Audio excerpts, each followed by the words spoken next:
Assalamualaikum warahmatullahi wabarakatuh. Tapi pun semangat pagi. Kita lanjutkan lagi belajar IPA di kelas 7 semester 2 ya.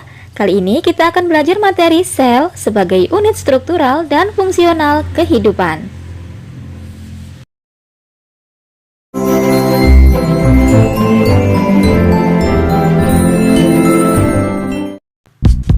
Pada hierarki organisasi kehidupan, sel berada di tingkat struktural terendah yang masih mampu menjalankan semua fungsi kehidupan.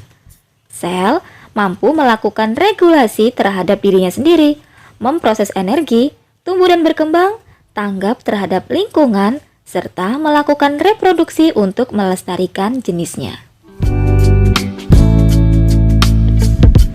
Beberapa ahli telah mencoba menyelidiki tentang struktur dan fungsi sel.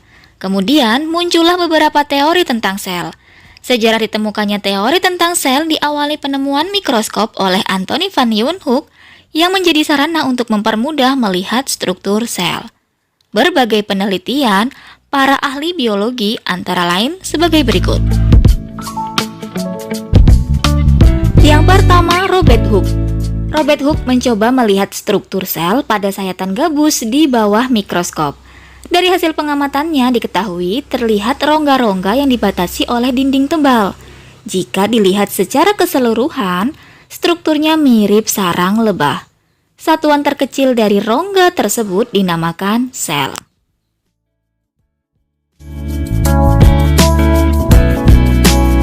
Yang kedua, Sladen dan Cewan. Mengamati sel-sel jaringan hewan dan tumbuhan. Sladen mengadakan penelitian terhadap tumbuhan. Setelah mengamati tubuh tumbuhan, ia menemukan bahwa banyak sel yang tumbuh. Akhirnya, ia menyimpulkan bahwa satuan terkecil dari tumbuhan adalah sel. Cewan melakukan penelitian terhadap hewan. Ternyata, dalam pengamatannya tersebut, beliau melihat bahwa tubuh hewan juga tersusun dari banyak sel. Selanjutnya, ia menyimpulkan bahwa satuan terkecil dari tubuh hewan adalah sel. Dari dua penelitian tersebut, keduanya menyimpulkan bahwa sel merupakan unit terkecil penyusun makhluk hidup.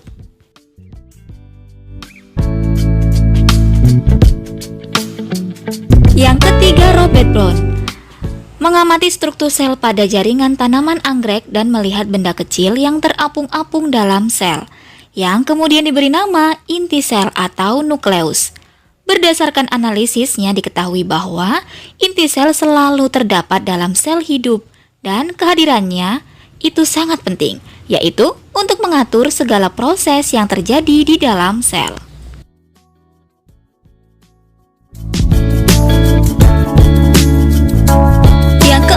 Felix Durjadin dan Johannes Parkin. Setelah mengamati struktur sel, Felix Durjadin dan Johannes Parkin melihat ada cairan dalam sel.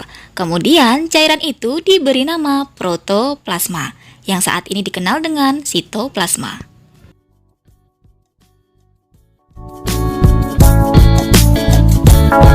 Yang kelima, Max Schultz menegaskan bahwa protoplasma merupakan dasar-dasar fisik kehidupan. Protoplasma merupakan tempat terjadinya proses hidup.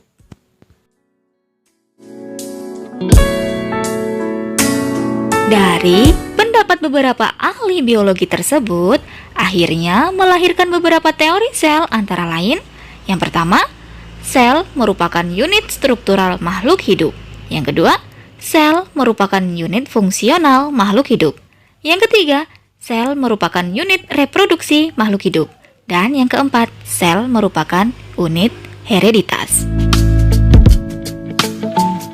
Setiap organisme tersusun atas salah satu dari dua jenis sel yang secara struktural berbeda. Kedua jenis sel tersebut adalah sel prokariotik dan sel eukariotik. Pada sistem 5 kingdom, hanya Monera atau ke dalam jenis bakteri dan ganggang biru yang memiliki sel prokariotik. Sedangkan protista, jamur, tumbuhan, dan hewan semuanya terdiri atas sel eukariotik.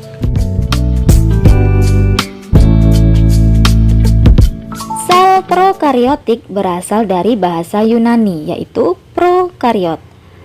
Pro berarti sebelum dan kariot berarti nukleus. Jadi, sel prokariotik ini memiliki nukleus atau inti sel, tetapi inti sel tersebut tidak diselubungi oleh membran inti. Sedangkan sel eukariot juga berasal dari bahasa Yunani, yaitu eu yang berarti sejati atau sebenarnya. Merupakan sel yang memiliki inti sel dan inti sel tersebut dibungkus oleh membran inti. Sel prokariotik terdapat pada bakteri, termasuk sianobakteri. Sel prokariotik strukturnya lebih sederhana daripada struktur sel eukariotik, karena tidak mempunyai organel yang terbungkus membran. Batas sel ialah membran plasma. Di luar membran plasma terdapat dinding sel yang cukup kaku dan seringkali berupa kapsul luar yang biasanya mirip jeli. Sebagian bakteri memiliki flagela atau organel pergerakan, pili atau struktur pelekatan, atau keduanya yang menonjol dari permukaan selnya. Sel eukariotik adalah sel yang memiliki nukleus atau inti yang terbungkus membran. Sel eukariotik merupakan sel penyusun beberapa jenis organisme seperti animalia atau hewan, plantae atau tumbuhan, fungi atau jamur, dan protista. Salah satu jenis yang menonjol dari sel eukariotik adalah memiliki sistem endomembran, di mana membran-membran kecil membungkus setiap organel-organel penyusun sel. Sel eukariotik memiliki struktur yang lebih kompleks dibandingkan sel prokariotik. Berikut adalah bagian-bagian sel dan penjelasannya.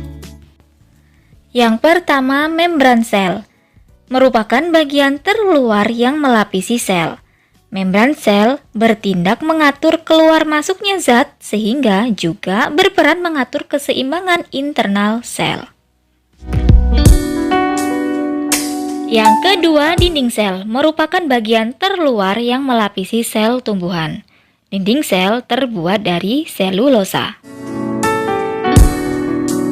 Yang ketiga, sentrosom merupakan bagian dari sel hewan.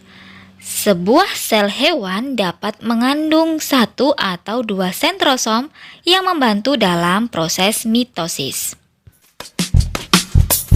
Yang keempat, kloroplas adalah plastida berwarna hijau yang merupakan bagian dari sel tumbuhan.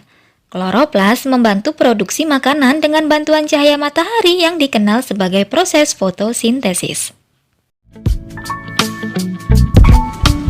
Yang kelima, sitoplasma. Campuran air dan larutan senyawa organik dan anorganik disebut dengan sitoplasma. Sebagian besar bagian dari sel tersuspensi dalam sitoplasma. Semua fungsi metabolisme dan aktivitas sel juga terjadi di sitoplasma. Yang keenam, retikulum endoplasma. Struktur seperti tabung yang ditemukan di dekat nukleus dan membantu memberikan dukungan pada sel tumbuhan dan sel hewan disebut dengan retikulum endoplasma. Ada dua jenis retikulum endoplasma, yaitu retikulum mulus tanpa dilekati ribosom dan retikulum endoplasma kasar yang dilekati ribosom. Yang ketujuh, badan Golgi adalah struktur vasikuler datar yang tertumpuk satu di atas yang lain. Bagian sel ini mengeluarkan dan menyimpan hormon serta enzim yang membantu dalam transportasi keluar dari sel. Yang kedelapan, lisosom merupakan bagian dari sel hewan yang berbentuk kantung selaput dan menjadi bagian dari badan Golgi yang mengandung berbagai enzim. Lisosom membantu pencernaan intraseluler dan pembuangan zat asing. Bagian sel ini juga dikenal sebagai kantung bunuh diri, karena jika salah satunya pecah, maka seluruh sel akan ikut hancur. Mitokondria memiliki dua lapisan membran dengan membran bagian dalam terlipat dan membentuk kristal. Ini adalah pusat pembangkit energi sel di mana ATP atau energi dihasilkan melalui respirasi sel. Inti sel atau nukleus merupakan otak sel. Inti sel mengontrol semua fungsi yang terjadi di dalam sel serta berisi cetak biru kehidupan, yaitu DNA. Ribosom merupakan bagian sel yang mengandung RNA dan berfungsi membantu sintesis protein. Vakuola merupakan vasikel besar dan berlimpah yang terdapat dalam sel tumbuhan. Vakuola berisi cairan dan membantu dalam penyimpanan zat, material pembangun sel, dan air, atau sebagai tempat cadangan makanan. Berikut adalah perbedaan sel tumbuhan dan sel hewan.